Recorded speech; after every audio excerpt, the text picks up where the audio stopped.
आज की कहानी तीन दोस्तों के बारे में है जो 20 साल पहले एक आइलैंड पर एक कैप्सूल दफना कर गए थे। 2 दशकों के बाद वो वापस उसी आइलैंड पर लौटे हैं और वहाँ उनके साथ कुछ ऐसा होता है जो उन्होंने कभी सोचा भी नहीं था। तो बिना किसी देरी के चलिए शुरू करते हैं आज की ये कहानी। कहानी की शुरुआत में हम तीन दोस्तों को देखते हैं, लॉरा, सूजी और गिना। इन्होंने अपना बचपन साथ बिताया था, लेकिन करियर्स की वजह से ये अलग हो गए। काफी सालों बाद लॉरा अपने दोस्तों से दोबारा मिलती है, लेकिन सूजी और गिना के बीच काफी टेंशन होती है क्योंकि सूजी गिना पर इल्जाम लगाती है कि उसने उसका बॉयफ्रेंड छीन लिया जो सूजी पहले से प्यार करती थी। ये बात दोनों के बीच एक हीटेड आर्ग्यूमेंट तक पहुंच जाती है। सूजी नाराज होकर वहां से जाने लगती है, लेकिन लॉरा उसे कॉन्विंस करती है कि वो रुक जाए। इसके बाद तीनों दोस्त ब्लैक रॉक आइलैंड की तरफ निकल पड़ते हैं। आइलैंड ब्यूटीफुल तो है, लेकिन काफी डेंजरस भी है। थोड़ी देर बाद वो तीनों आइलैंड पर पहुंचते हैं, अपना लगेज उतारते हैं और साथ बैठकर स्टनिंग व्यू एंजॉय करने लगते हैं।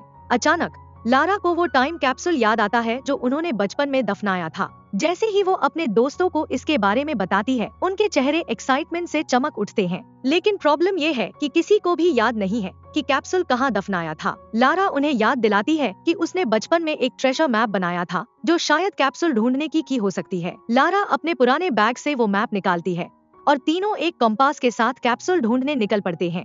रास्ते में गिना और सूजी फिर से झगड़ने लगती है। इस बार लड़ाई बढ़ जाती है और सूजी गिना पर दोस्ती के साथ धोखा देने का आरोप लगाती है, जिससे लारा निराश हो जाती है। लारा तंबू से दूर जाकर कुछ देर अकेले बैठने का फैसला करती है। बाद में लारा गिना के पास जाकर उसे सूजी से माफी मांगने के लिए राजी करती है। पहले तो गिना विरोध करती है और कहती है, मुझे क्यों माफी मांगनी चाहिए, उसका बॉयफ्रेंड उसे धोखा दे रहा था, इसमें मेरी क्या गलती है। लेकिन लारा के जोर देने पर गिना माफी मांगने के लिए तैयार हो जाती है। जब गिना सूजी से बात करने जाती है तो अचानक सूजी डर जाती है क्योंकि उसने पास ही 3 लड़कों को देखा जिसे गिना अपने पड़ोसी के रूप में पहचानती थी। जॉन अपने दोस्तों मैक्सी और जॉनी के साथ था। जॉन ने गिना को बताया कि मैं एक पूर्व मरीन कमांडर हूँ, तुम्हें मेरे दोस्तों से डरने की जरूरत नहीं है। जल्द ही सभी एक दूसरे के साथ फ्रेंडशिप हो गए और एक दूसरे की बातों का आनंद लेने लगे। रात को कैंपिंग के दौरान सूजी ने ज्यादा पी लिया और अपना होश खो बैठी। इसका फायदा उठाते हुए जॉन उससे फ्लर्ट करने लगा। लारा और गिना ने सूजी को रोकने की कोशिश की, लेकिन उसने उन्हें नजरअंदाज किया और जॉन के साथ जंगल की ओर चल पड़ी। वहाँ दोनों रोमांटिक हो गए, लेकिन जब सूजी को होश आया तो जॉन गुस्से में उस पर जबरदस्ती करने लगा। सूजी ने अपनी रक्षा में मुकाबला किया, पर गलती से जॉन मर गया। सूजी की चीख सुनकर सभी लोग तुरंत वहां पहुंचते हैं और जॉन को डेड देखकर चौंक जाते हैं। जॉन के दोस्त गुस्से में लड़कियों का सामना करते हैं। उनमें से एक आगे बढ़कर तीनों पर अटैक करने की कोशिश करता है, लेकिन जॉनी उसे रोकने की कोशिश करता है। अगले दिन लड़कियां होश में आती हैं और पाती हैं कि वे रोप से बंधी हुई हैं। उनके चेहरों पर डीप इंजरीज के निशान हैं। जॉन की मौत से फ्यूरियस होकर जॉनी से कहता है, उन्होंने हमारे दोस्त को मारा है, हमें तुरंत उन्हें मार देना चाहिए। जॉनी डिसएग्री करता है और कहता है, कल रात जो हुआ वह एक एक्सीडेंट था। सुसी ने सेल्फ डिफेंस में जॉन को मारा, यह इंटेंशनल नहीं था। वह चेतावनी देता है कि लड़कियों को मारने से और परेशानी होगी। जॉनी की रीजनिंग के बावजूद मैक्सी बदला लेने के लिए डिटरमाइंड है। अपने दोस्त की सलाह को नजरअंदाज करते हुए मैक्सी एक गन उठाता है और लड़कियों की ओर पॉइंट करता है। सुसी उसे ताना मारते हुए कहती है, तुम सिर्फ बंधी हुई लड़कियों को मार सकते हो, तुम एक कवर्ड हो, अगर हिम्मत है तो हमें खोलो। मैक्सी का ईगो आहत होता है, इसलिए वह उन्हें फ्री कर देता है। मौके का फायदा उठाकर लड़कियां उसकी आंखों में मिट्टी फेंकती हैं और भाग जाती हैं। तीनों दोस्त अलग अलग दिशाओं में भागती है ताकि मैक्सी के लिए उन्हें पकड़ना मुश्किल हो जाए। आइलैंड बहुत बड़ा है और अगर खो गए तो सरवाइव करना और भी मुश्किल हो जाएगा। सुसी जो मैप पकड़ के चल रही थी, अपने रास्ते को टाइम कैप्सूल तक ले जाती है और आखिरकार एक शेल्टर ढूंढ लेती है। थोड़ी देर बाद उसके फ्रेंड्स भी पहुंच जाते हैं। तीनों बहुत खुश होते हैं एक दूसरे को देख के, लेकिन सब जानते हैं कि उन्हें जल्दी जाना पड़ेगा। अगर ज्यादा देर हो गई तो बॉयज उन्हें पकड़ सकते हैं या वाइल्ड एनिमल्स उन्हें नुकसान पहुंचा सकते हैं। लारा कहती है, चलो आज रात यहीं रुकते हैं, लेकिन कल सुबह बोट से निकल लेंगे। सब इस प्लान से सहमत होते हैं और रात होने का इंतजार करते हैं। जैसे ही अंधेरा छाता है, तीनों शोर तक पहुंचते हैं और अपनी बोट ढूंढने लगते हैं।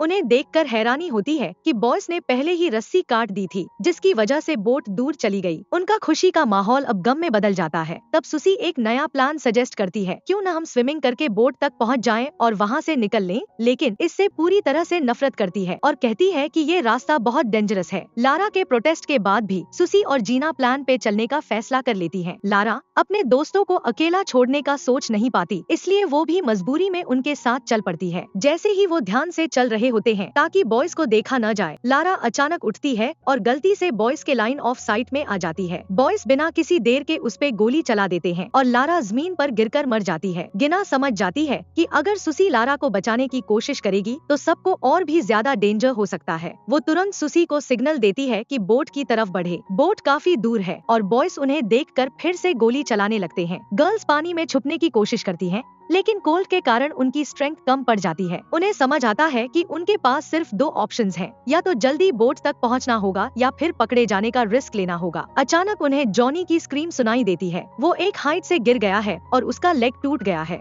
यह सूजी और गिना को एस्केप करने का एक मौका दे देता है, लेकिन बोट की तरफ स्विम करने के बजाय दोनों डिसाइड करती हैं कि वापस आइलैंड की तरफ चलती हैं। वापस आने पर वो अपने गीले कपड़े उतार कर बैठ जाती हैं ताकि बीमार न पड़ जाएं। सुसी जो दिल से टूटी हुई है, लारा को बहुत याद करती है। गिना उसका दर्द देखकर उसे एनकरेज करती है, हमें जल्दी से जल्दी ये जगह छोड़नी पड़ेगी। सुसी का मानना है कि बॉयज से लड़ना, जो पहले मरीन्स थे, इम्पॉसिबल है, लेकिन गिना जो डिटरमाइंड है उसे कहती है हम गिव अप नहीं कर सकते। वो सुसी को स्ट्रॉन्ग रहने के लिए कॉन्विंस करती है और उनका एंगर बढ़ना शुरू हो जाता है। वो मैप को ढूंढकर कोई होप का रास्ता ढूंढती है, लेकिन कोई इमीडिएट सोल्यूशन नहीं मिलता। फिर उनकी नजर टाइम कैप्सूल पर पड़ती है, उस स्पॉट पे जहाँ टाइम कैप्सूल भरी हुई थी, और उसे डिग करते हैं। अंदर उन्हें सिर्फ एक छोटी सी नाइफ मिलती है, लेकिन ये छोटा सा टूल भी उनकी लाइफलाइन बन जाता है। पूरी रात सुसी और गिना एक दूसरे का सपोर्ट करती हैं और अपने पिछले गुस्से को छोड़ देती हैं। सुसी गिना को माफ करती है और दोनों लारा की मौत का बदला लेने का वचन करती है। सूर्योदय के समय सुसी डिसाइड करती है कि अब एक्शन लेना होगा। वो जॉनी को शोर पर लेटे हुए पाती है, जो अपने टूटे हुए पैर से दर्द में रो रहा है।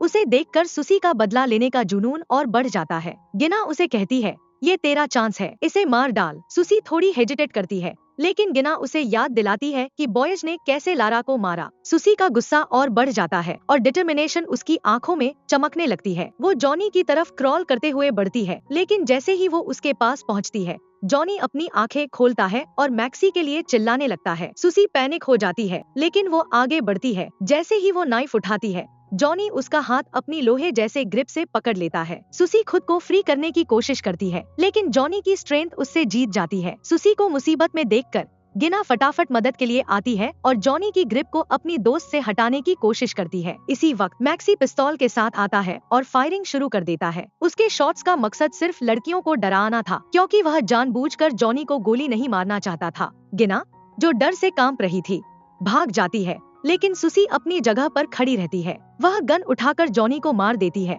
और वह तुरंत मर जाता है। लेकिन अब गिना की जान खतरे में और मैक्सी उसका पीछा करता है। जैसे ही मैक्सी गिना को मारने के लिए गोली चलाने वाला होता है, सुसी उस पर हमला कर देती है, जिससे उसकी आखिरी गोली मिस हो जाती है। लेकिन मैक्सी हार नहीं मानता। वह एक छुरी निकालकर लड़कियों को धमकी देता है, अपने दोस्तों की मौत का बदला लेने का वचन करता है। सुसी और गिना पीछे हटने के लिए तैयार नहीं होती। दोनों मिलकर मैक्सी पर हमला कर देती हैं। इस घमासान में गिना एक पत्थर से ठोकर खाकर बेहोश हो जाती है। जैसे ही मौका मिलता है, मैक्सी अपना ध्यान सुसी पर लगा देता है और नाइफ के साथ उस पर झपटता है।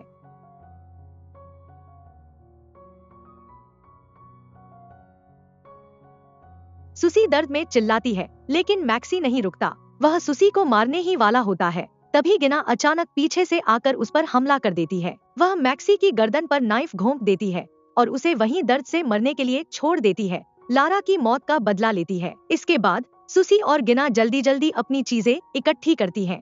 पहली बात जो वो करती हैं, वो है 911 कॉल करके बोट की रिक्वेस्ट करना। कुछ समय बाद बोट आती है और दोनों उसमें चढ़ जाती हैं।